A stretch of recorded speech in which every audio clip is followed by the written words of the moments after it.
Hi everyone! Today I have a very exciting video for you. I have been waiting for this package to arrive for a long time. I ordered some very special, sparkly, glittery watercolors online to build a new watercolor palette. In particular, I have been looking into luminescent watercolors recently, and of course I wanted to try them out. And of course, an art supply order wouldn't be complete without a new sketchbook as well, because well, I do love buying new sketchbooks. But without any further ado today, let's dive right into it. I put very detailed timestamps for everything in the description, so feel free to jump around the video to the parts and colors that interest you. So let's start. First I got two 15ml watercolor tubes from Daniel Smith from their luminescent line, which is the special effects watercolor line including iridescent, pearlescent and duochrome colors. We'll see later in the swatches what the exact differences are. I bought Iridescent Vibrant Raspberry and Duochrome Turquoise. Next up I bought Haines, I hope I pronounced that correctly, All That Shimmers watercolor set, which contains 6 of these special watercolors in 5ml tubes from Daniel Smith. In the little box I also found a Daniel Smith brand sticker and a piece of black surface watercolor paper, which of course is perfect for these iridescent and pearlescent colors, but more on this later. In this set we have Iridescent Ruby, Iridescent Aztec-Gold, Pearlescent White, Iridescent Electric Blue, Iridescent Topaz, and lastly Iridescent Copper. So now we've already seen 3 different types of special effects watercolors, duochrome, iridescent and pearlescent. But I also stumbled upon interference watercolors during my online search, and I found this set of 12 colors from Royal Talents Van Gogh, which contains 6 metallics and 6 interference watercolors. This set also comes in a pocket box form of 12 half pens, which I'd recommend over this set of tubes, which I'll explain later. In terms of colors, we have from right to left, Interference Green, Interference Violet, Interference Blue, Interference Red, Interference Yellow, Interference White, Metallic Graphite, Metallic Copper, Metallic Bronze, Metallic Deep Gold, Metallic Light Gold, and Metallic Silver. I bought all these colors with the purpose of building a special little watercolor palette for myself, and I got this empty watercolor pan for my birthday last year, which I haven't used yet, so I thought this would be perfect for this. I actually filmed and edited my entire birthday art supply haul video, but I never uploaded it because I didn't want my channel to be only unboxing or haul videos. Anyways, for those who have been keeping a close eye on these colors, we have 20 in total, which is exactly the maximum number of half pans I can fit in this little palette. So I prepared the pans so we can finally start pouring and swatching these colors. I also prepared a swatch card to keep track of where I want which color to go in the palette and sorted them by special effects. I started with the interference colors on the top row, so the first color is Interference White from Van Gogh. And I gotta say, my first impression was a bit stunned. The watercolor was quite thin and runny, and while for the white it was still okayish, there was a lot of binder or glue that also came out of most of these tubes from Van Gogh, as you can see in the close-ups. I was super excited to try out Van Gogh watercolors for the first time, as I heard great things about them.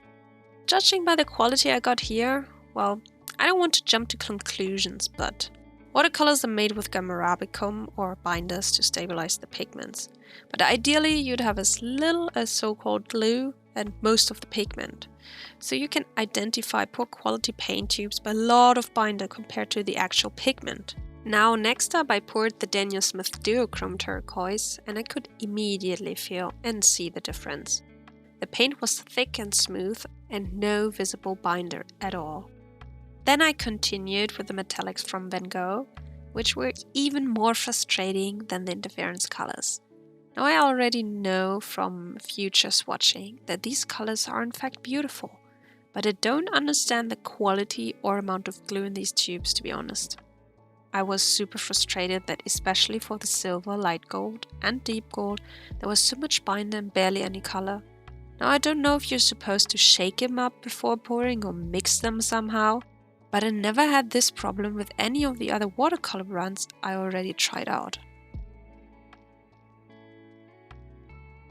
Now the deep gold even had no pigment at all. It was just binder coming out of the tube. I don't understand it. I even tried to get all the glue out on a towel, so I then could get the watercolor pigment into the pan, but no! I was already halfway through the tube. There was still no color. Now the bronze, copper and graphite had more pigment than the others and looked indeed quite lovely. But I was still frustrated by the silver and golds at this point, to be honest. Then I started to pour the watercolors from Haines' All That Shimmers set into the palette. And I wish I didn't have to say it, I really wanted to endorse a more variety of watercolor brands, because I've tried a lot of them so far. But the higher end brands just feel different. All of the Daniel Smith tubes here had no excess binder, were loaded with pigments, and were thick and smooth. Now to be fair, I'd be lying if they were all perfect. The iridescent copper actually was dried up at the top and I had to scrape a bit off to get to the pigment.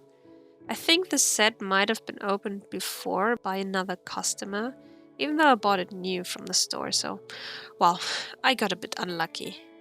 I fixed it off camera and continued to pour the rest of the colors. I was super excited for the iridescent electric blue, which was actually the main reason for me to buy this set. I also added the Iridescent Vibrant Raspberry, which is a new color released by Daniel Smith in 2023 last year, and it really looked intriguing. I assembled all my special, shimmery, glittery, sparkly colors and proceeded to swatch them. For swatching, I prepared my big A4 format watercolor sketchbook, which you've seen in my All About Color series before. I prepared these swatches with the special effects in mind. As you can see with these interference colors, they look white to almost nothing on the white paper, but on a darker background or on top of colors, they start to shimmer with their respective color, so the interference yellow has a golden sheen to it on top of a darker surface. Now the interference blue really surprised me. It was so vibrant and beautiful. Seeing almost nothing on white, but such an intense blue over a dark surface is so cool. The interference violet and green were just as beautiful. I really love the colored shimmer effects of these interference colors. So as we can see from these swatches, interference colors are transparent colors that refract or scatter the light in the respective color, and the effect is best visible over a dark surface. Next, I swatched the metallic colors from the Van Gogh set. As expected, they are very opaque, which made me really happy, because I do already own silver and gold metallic watercolors from a different brand, which are more on the transparent side. Now I tried to swatch the ominous pan of deep gold, which I still had hopes for, but for all of those who doubted it, there was truly no pigment here. Later I tried again off camera to get some pigment out of the tube to be able to swatch it, but here I first proceeded with the rest of the metallics. The copper and the bronze are truly lovely. They're thick and opaque and rich in pigment, and honestly I couldn't decide which one I like more of the two, but probably the copper.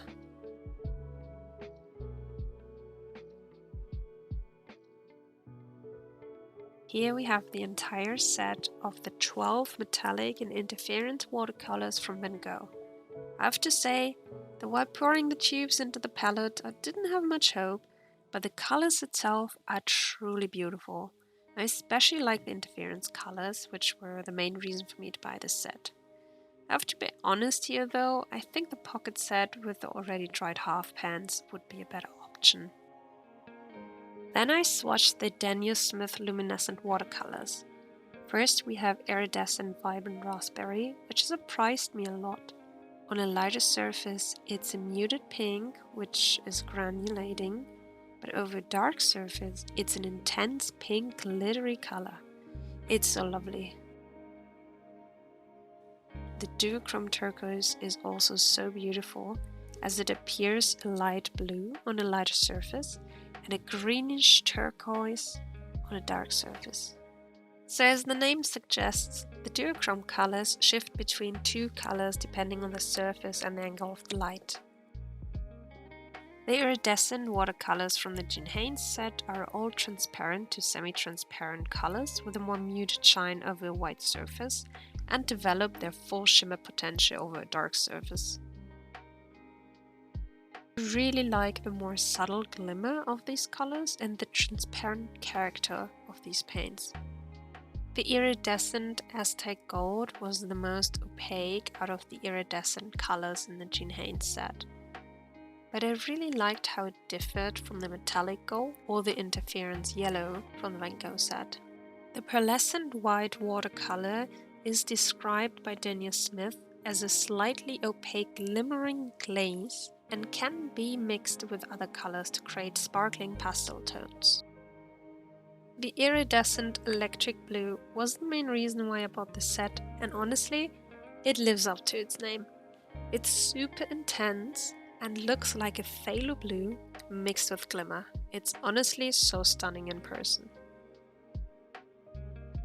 The iridescent Topaz appears to be a greenish yellow with a golden shimmer. Lastly, we have the iridescent Copper, which is transparent as compared to the metallic Copper from Van Gogh and has a very lovely subtle shimmer to it. Now here we have all 20 of these luminescent, metallic and shimmery watercolors. After these swatches have dried, I'm really pleased with the results. Every color has a unique shimmer or glitter effect, and I'm so excited to try them out in my paintings. I will say, however, that I will not be buying any more tubes from Van Gogh and will probably stick to other brands for now. The Daniel Smith paint tubes have been more smooth in application and appear to have more pigment. Lastly, I also finished the little swatch card which I put in my palette to know where which color went. I also had to try these colors out on a real painting, so I prepared this watercolor sketch. I pre-painted the sketch with normal watercolors and put these new shimmery watercolors on top to see what effects I could create. To be honest, I didn't have a plan and just went wild and explored how different shimmer effects would look on top of different colors and shapes. It was so much fun to just explore and experiment with these colors.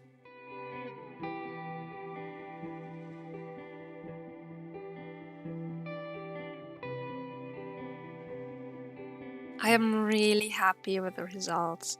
It's a bit difficult to catch the shimmer or glitter effects on camera, but in real life they're definitely there and beautiful. Now I finally have my 20 pan special effects or shimmery and glittery watercolor set, and I already know I will be using it a lot. Now for the price compared to the quality, I cannot recommend the 12 tube paint set from Van Gogh, but I've seen people use the pocket box, which appears to be of much better quality. The 6 tube set from Daniel Smith is really good, but I wish they had more luminescent watercolor sets, including perhaps the Interference and Duochrome colors. Because right now your only option is to buy them in a 15 ml tube format, which is quite expensive. I really hope you enjoyed this video. I'm so happy to finally have this super exciting special watercolor palette, which I have been dreaming about for a while now. Thank you all for being here with me on my art journey. I hope that 2024 will be a very artsy and creative year for me and for you all. Thanks for all your well wishes on my last video, and I hope to see you again soon. Bye bye!